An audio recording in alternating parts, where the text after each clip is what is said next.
In this video, I'll be showing you how to fix Google Play Store's no connection error. It's a very simple method, so if you find this video helpful, be sure to drop a like and subscribe. But anyways, getting into it, this could be for a bug or any connection issue. So the first thing I want you to do is, let's say you're trying to open up Play Store and it's not working. What I want you to do is swipe down on the top right, make sure your Wi-Fi is connected and you're connected to the right thing.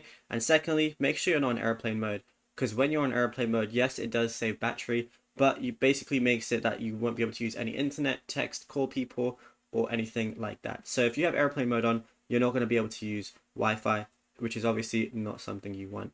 The next thing I want you to do is go to your settings application. Now from here, all you got to do is scroll all the way down until you see apps, which is under device care. So go ahead and click on that. Then scroll down until you find Google Play Store. So I'm going to find it right here under Google Play Services. Make sure it's Play Store and not Play Services. People get mixed up. And then from here, what you want to do is go ahead and force stop. The reason I say this is because it might just be a bug.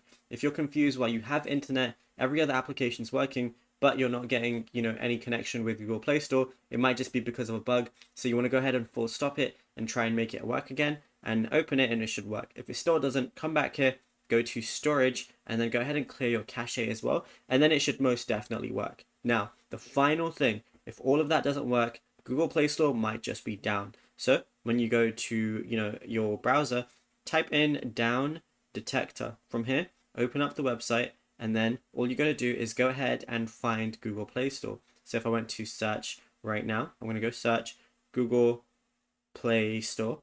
I'm just going to type in Google Play, press the search icon right there, and then depending on what comes up, if it's not Google Play, Google will come up. And then from there, I'll be basically knowing if people are having issues as well with Google Play Store or anything like that. And you can do this with literally any application. So yeah, it's as simple as that. Now, if you found this video helpful, be sure to drop a like and subscribe.